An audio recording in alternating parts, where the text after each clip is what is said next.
नमस्कार, मैं गौरव जोशी श्रीमती मोहिनी देवी Tapadia girls college Jaswantgarh के इस यूट्यूब चैनल पर आपका हार्दिक स्वागत करता हूं। हम पढ़ रहे हैं समापन की स्थिति में कंपनी लेके। हमने बात की थी कि जब कंपनी का समापन हो जाता है तो एक समापक या निस्तारक, समापक को निस्तारक भी कहते हैं, तो एक समापक या निस्तारक की नियुक्ति की जाती है जो कंपनी की संपत्तियों को बेचकर पैसा वसूल करता है और फिर जो पैसा उसको प्राप्त होता है उससे वह ऋणों, जो कंपनी के ऋण हैं, ऋणों एवं पूंजी का भुगतान करता है, यानी कि कंपनी के दायित्वों का भुगतान करता है। तो जब कंपनी का समापन हो जाता है और समापन होने के बाद जब समापक की नियुक्ति कर दी जाती है तो समापक की नियुक्ति की तिथि के 30 दिन के भीतर जो कंपनी के संचालक हैं या कंपनी के उच्च प्रबंध अधिकारी हैं, उनको कंपनी के समापक को एक कंपनी का स्थिति विवरण, कंपनी के संपत्तियों और दायित्वों के संबंध में एक स्थिति विवरण तैयार करके देना होता है। तो वो स्थिति विवरण किस प्रकार से तैयार किया जाता है उसके संबंध में हम बात पिछली क्लासेस में कर चुके हैं और प्रैक्टिकल क्वेश्चन के द्वारा भी हम उसको समझ चुके हैं। तो कंपनी के जो संचालक हैं या प्रबंधक हैं उनके द्वारा एक स्थिति विवरण बनाकर दिया जाता है जिनमें कि संपत्तियों से कितना पैसा वसूल होगा अनुमानित और किस प्रकार से जो है दायित्वों का भुगतान किया जाएगा, कौन कौन से दायित्व हैं। तो संपत्तियों के विक्रय से जो राशि प्राप्त होती है और उस राशि से जो उसने जो दायित्वों और ऋणों का भुगतान किया है उसके लिए समापक एक खाता तैयार करता है जिसको निस्तारक का अंतिम हिसाब का विवरण कहा जाता है। तो इस क्वेश्चन में हमको निस्तारक के अंतिम हिसाब का विवरण तैयार करना है और निस्तारक का जो अंतिम हिसाब का विवरण है उसमें एक कॉलम प्राप्ति का होता है, रिसिप्ट्स का होता है, और दूसरा कॉलम पेमेंट्स का, भुगतान का दिखाया जाता है। तो रिसिप्ट्स एंड पेमेंट्स के दो कॉलम बनाकर जो है एक निस्तारक अपना जो है अंतिम हिसाब का विवरण देता है कि किस प्रकार से और कितना मूल्य संपत्तियों से प्राप्त हुआ और जो मूल्य प्राप्त हुआ है उससे जो है कितने दायित्वों का भुगतान किया गया है। तो क्वेश्चन है 31 मार्च 2018 को एक कंपनी समापन में चली गई। उस तिथि को संपत्तियों और दायित्वों का विवरण निम्न प्रकार था। संयंत्र, स्टॉक व देनदार, कंपनी की संपत्तियां दी हुई है और जो पुस्तक मूल्य है वही वसूल हुआ। निस्तारक को, समापक को 3,45,000 पुस्तक मूल्य की ये संपत्तियां थी, संयंत्र, स्टॉक व देनदार। रोकड़ कैश थी कंपनी के पास में समापन की तिथि को 5,000 रुपए की। लेनदार है 1,60,000 रुपए के। 8% ऋण पत्र, यानी कि ऐसे ऋण पत्रों पर 8% ब्याज दिया जाता है, वो 2 लाख रुपए के थे और कहा है इन पर 6 माह का ब्याज उपार्जित है। इन ऋण पत्रों पर समापन की तिथि को 6 माह का ब्याज उपार्जित है। ऋण पत्रों का देय ब्याज की राशि सहित भुगतान कर दिया। तो समापक ने संपत्तियों को बेचकर जो राशि प्राप्त हुई इससे ऋण पत्रों का भुगतान किया और जो इन पर 6 माह का ब्याज उपार्जित था उसका भी भुगतान कर दिया साथ में। 20,000 रुपए के लेनदार पूर्वाधिकार थे।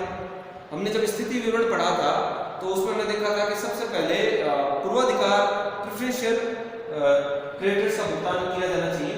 तो 20,000 के लेनदार पूर्वाधिकार थे। लेनदार दिए हुए हैं 1,60,000 के, इस 1,60,000 में से 20,000 के लेनदार हैं वो पूर्वाधिकार है, उनको पूर्व अधिकार है, उनको सबसे पहले भुगतान किया जाना है और बाकी 1,40,000 के जो लेनदार हैं उनको बाद में भुगतान किया जाएगा असुरक्षित लेनदारों के रूप में। समापन व्यय, जो समापन के कारण जो खर्चे हुए समापन व्यय वो 2,000 के हुए। निस्तारक को वसूल की गई राशि पर 2% रोकड़ सहित तथा असुरक्षित लेनदारों को भुगतान की गई राशि पर 1% पारिश्रमिक दिया जाएगा। तो निस्तारक की नियुक्ति की गई है तो निस्तारक को पारिश्रमिक यानी कि उसको वेतन भी दिया जाएगा और उसका वेतन कमीशन के आधार पर दिया जाता है। तो जो संपत्तियां वसूल की जाती है उनका एक निश्चित प्रतिशत उसको कमीशन दिया जाता है और जो दायित्वों का भुगतान किया जाता है उन पर भी उसको एक निश्चित प्रतिशत कमीशन के रूप में पारिश्रमिक दिया जाता है। तो यहाँ पर निस्तारक यानी समापक को वसूल की गई राशि पर 2% रोकड़ सहित यानी रोकड़ को भी वसूल की गई राशि में सम्मिलित किया जाएगा, कमीशन दिया जाएगा और असुरक्षित लेनदारों को भुगतान की राशि पर 1% पारिश्रमिक दिया जाएगा। तो जो लेनदार है वो कुल मिलाकर 1,60,000 के, जिनमें से 20,000 के लेनदार पूर्वाधिकार है और निस्तारक को असुरक्षित लेनदारों को भुगतान की राशि पर 1% कमीशन दिया जा रहा है। तो जो पूर्वाधिकार लेनदार है, पूर्वाधिकार लेनदार भी असुरक्षित होते हैं। हालांकि ऐसे लेनदारों को राशि प्राप्त करने के लिए पूर्वाधिकार होता है, लेकिन ये होते असुरक्षित ही हैं। तो असुरक्षित लेनदारों को भुगतान की राशि पर 1% पारिश्रमिक दिया जाएगा। तो जो 1,60,000 के लेनदार हैं, जिनमें से 1,40,000 के असुरक्षित हैं और 20,000 के पूर्वाधिकार हैं, लेकिन हम पूरे 1,60,000 के लेनदारों को ही असुरक्षित मानते हुए जो है निस्तारक को कमीशन देंगे। निस्तारक के अंतिम हिसाब का विवरण बताइए। अब निस्तारक ने संपत्तियों का विक्रय करके और ऋणों और पूंजी का यानी कि दायित्वों का भुगतान किया है, तो निस्तारक अपने हिसाब का एक विवरण बनाएगा जिसमें कितनी प्राप्तियां हुई और किस प्रकार से भुगतान किया गया वो दिखाया जाएगा। तो रिसिप्ट्स और पेमेंट प्राप्ति एवं भुगतान खाते के रूप में एक खाता बनाया जाएगा। लिक्विडेटर्स जो समापक होता है उसको लिक्विडेटर कहा जाता है, और समापन जो कंपनी समाप्त हो जाती है उसको कंपनी का लिक्विडेशन कहा जाता है। तो liquidators final statement of accounts प्राप्ति एवं भुगतान खाते के रूप में इसको बनाया जाता है। रिसीट्स, अमाउंट और क्रेडिट साइड में पेमेंट्स और एक कॉलम बना दिया जाएगा अमाउंट। रिसिप्ट में दिखाया जाएगा कि अमाउंट रियलाइज फ्रॉम एसेट्स, संपत्तियों से कितना पैसा वसूल हुआ। तो संपत्तियां हैं प्लांट, स्टॉक एंड डेटर्स। इनसे पुस्तक मूल्य वसूल हुआ 3,45,000 का, और कैश है 5,000 रुपये।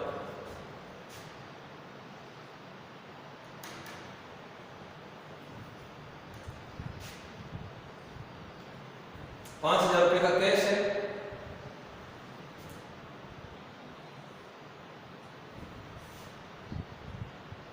तो 3,45,000 के स्टॉक संयंत्र स्टॉक पर देनदार थे जिनसे 3,45,000 रुपए वसूल हुए और 5,000 की रोकड़ है। अब इससे ये जो प्राप्तियां हुई है इससे इसको भुगतान करना है, पेमेंट करना है। तो सबसे पहले जो लीगल एक्सपेंसेस होते हैं, जो कानूनी खर्चे होते हैं, उनका भुगतान किया जाता है लीगल एक्सपेंसेस का। तो इस क्वेश्चन में लीगल एक्सपेंसेस नहीं दिए हुए हैं, तो किसी भी प्रकार के लीगल एक्सपेंसेस नहीं है क्वेश्चन में।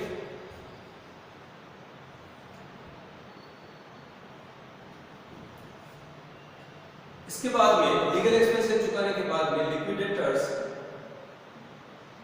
अपना रेम्यूनरेशन लेता है। लिक्विडेटर्स रेम्यूनरेशन अपने पारिश्रमिक का भुगतान करता है। तो वसूल की गई राशि पर 2% पारिश्रमिक दिया जाएगा। तो 2% ऑन 3,45,000 स्टॉक प्लांट और देनदार से वसूली हुई 5,000 रुपए कैश है, तो रोकड़ सहित जो वसूल की गई राशि है उस पर उसको 2% कमीशन देना है। तो टोटल 3,50,000 है, तो 3,50,000 का 2% होता है 7,000 रुपए। एक तो इसको 7,000 रुपए पारिश्रमिक दिया जाएगा, और इसके बाद में इसको असुरक्षित लेनदारों को भुगतान की गई राशि पर 1% पारिश्रमिक दिया जाएगा। उसकी कैलकुलेशन हम बाद में करेंगे। तो यहाँ पर थोड़ी जगह खाली छोड़ देंगे कैलकुलेशन के लिए। तो सबसे पहले भुगतान में जो क्रम होगा, सबसे पहले लीगल एक्सपेंसेस, अगर कोई सवाल में कानूनी व्यय दिए गए हो तो उनका भुगतान किया जाएगा। उसके बाद जो लिक्विडेटर है वो अपना पारिश्रमिक लेता है, और उसके बाद में जो समापन के खर्चे होते हैं उनका भुगतान किया जाता है। लिक्विडेटर्स लिक्विडेशन एक्सपेंसेस, इसमें इसको थोड़ा कॉलम को बड़ा कर देते हैं।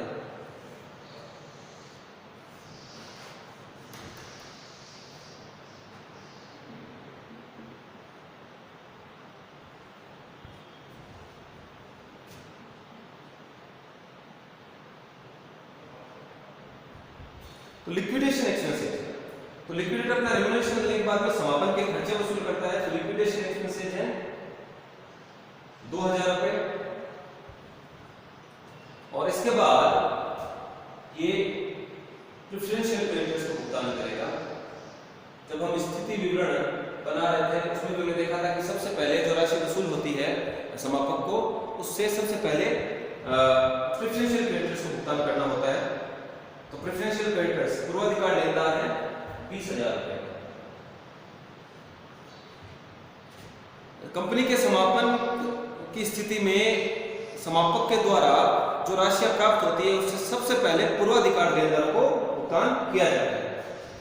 लेकिन पहले कानूनी व्यय चुकाए जाते हैं, उसके बाद जो समापक है वो अपना पारिश्रमिक लेता है और समापन के खर्चे चुकाए जाते हैं। और उसके बाद सबसे पहले जब भुगतान की बारी आती है, दायित्वों के भुगतान की बारी आती है, तो सबसे पहले पूर्वाधिकार लेनदार को भुगतान किया जाता है। और पूर्वाधिकार लेनदार कौन कौन से होते हैं उसकी हम विस्तार में चर्चा कर चुके हैं पिछली क्लास में। तो क्वेश्चन लिखा है कि असुरक्षित लेनदारों को भुगतान की गई राशि पर 1% पारिश्रमिक दिया जाएगा। तो पूर्वाधिकार लेनदार भी असुरक्षित लेनदार ही माने जाते हैं, तो इन पर 1% जो है पारिश्रमिक दिया जाएगा। तो पूर्वाधिकार लेनदार 20,000 के 20,000 का 1% है 200 रुपए। पूर्वाधिकार लेनदारों को भुगतान करने के बाद में डिबेंचर्स को भुगतान किया जाएगा और डिबेंचर्स है 2 लाख रुपए के और इन पर जो अक्रूड इंटरेस्ट है, अक्रूड इंटरेस्ट है 6 महीने का, 8% दर है ब्याज की, इंटरेस्ट की, ये साल भर की है और 6 महीने का ब्याज इन पर अक्रूड है। तो 8,000 रुपए 6 महीने का उपार्जित ब्याज है इन ऋण पत्रों। तो क्वेश्चन में कहा गया है कि ऋण पत्रों का देय ब्याज की राशि से भुगतान कर दिया गया। तो 2,08,000 रुपए ऋण पत्रों के चुका दिए गए। ऋण पत्रों का भुगतान करने के बाद में जो असुरक्षित लेनदार है, अनसिक्योर्ड क्रेडिटर्स, उनका भुगतान किया जाता है। तो हमको पहले ये देखना पड़ेगा कि क्या असुरक्षित लेनदारों को भुगतान करने के लिए पर्याप्त राशि बची है। असुरक्षित लेनदारों को भुगतान करने के लिए पर्याप्त राशि बची है या नहीं, ये हमको देखना पड़ेगा। तो 1,60,000 के लेनदार है जिनमें से 20,000 के प्रेफरेंशियल क्रेडिटर्स थे, बाकी बचे 1,40,000 के लेनदार। तो इसको 3,45,000 असुरक्षित लेनदारों को भुगतान करने से पहले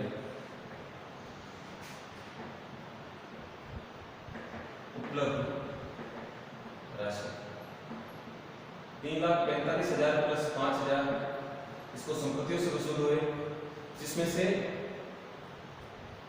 7,000 और 200 इसने अपना पारिश्रमिक ले लिया, 2,000 रुपए समापन व्यय के चुका दिए, 20,000 रुपए इसने पूर्वाधिकार लेनदार को चुकाए और 2,08,000 रुपए जो है ऋण पत्र धारियों को चुका दिए। तो असुरक्षित लेनदारों को भुगतान करने से पहले असुरक्षित लेनदारों को भुगतान करने के लिए राशि बची है 3,50,000 रुपए प्राप्त हुए थे, जिसमें से 7,900 इसमें अपना अभी तक पारिश्रमिक ले लिया, 2,000 रुपए समापन व्यय के चुकाए और 20,000 रुपए पूर्वाधिकार लेनदारों को चुका दिए और 2,08,000 रुपए ब्याज सहित ऋण पत्र धारियों को चुकाए। इसके बाद बचता है 1,12,800 रुपए, 1,12,800 रुपए बचता है। ये असुरक्षित लेनदारों को भुगतान करने के लिए उपलब्ध राशि, शेष राशि है। लेकिन असुरक्षित लेनदारों को भुगतान की गई राशि पर जो है समापक है उसको 1% कमीशन भी देना है, पारिश्रमिक भी देना है। इसलिए ये जो अमाउंट है 1,12,800 रुपए बचे हुए हैं, ये इसमें 1% पारिश्रमिक शामिल है और असुरक्षित लेनदारों को भुगतान की जाने वाली राशि शामिल है। और ये 1% पारिश्रमिक लगेगा जो असुरक्षित लेनदारों को जो भुगतान किया जाएगा,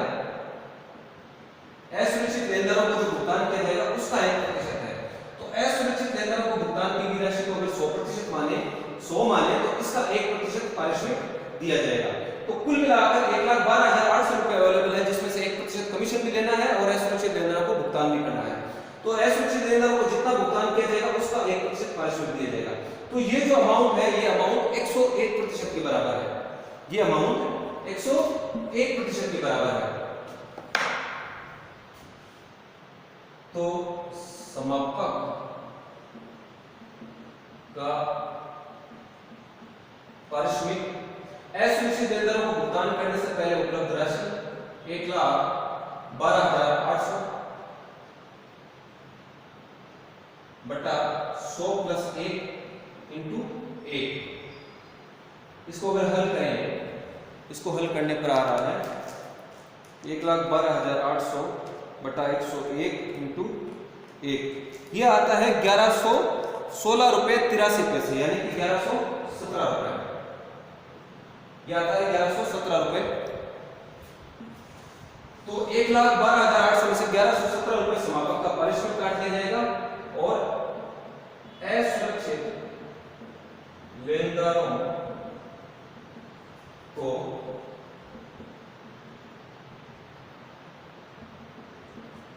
भुगतान की गई राशि होगी 1,12,800 में से 1117 जो है समापक का कमीशन पारिश्रमिक के रूप में काट लिया जाएगा और शेष राशि जो है असुरक्षित लेनदारों को भुगतान कर दी जाएगी। तो 1,12,800 में से 1117 अगर माइनस करें तो 1,11,683 रुपये, 1,11,683 रुपये। तो 1,11,683 का 1% है 1117 रुपये। तो इसको 1% कमीशन दिया जाएगा 1,11,683 का 1117 रुपये। तो 1117 रुपये प्लस 200 प्लस 7,000 8,317 रुपये लिक्विडेटर का रेम्यूनरेशन है और अनसिक्योर्ड क्रेडिटर्स को 1,11,683 रुपये का भुगतान कर दिया जाएगा और दोनों साइड का टोटल जो है बराबर कर दिया जाएगा। तो आज के लिए इतना ही। मैं आशा करता हूं कि आज की क्लास में हमने जो क्वेश्चन सॉल्व किया है आपको अच्छे से समझ में आया होगा। इस वीडियो को लाइक कीजिए, शेयर कीजिए, हमारे YouTube चैनल को सब्सक्राइब कीजिए। धन्यवाद।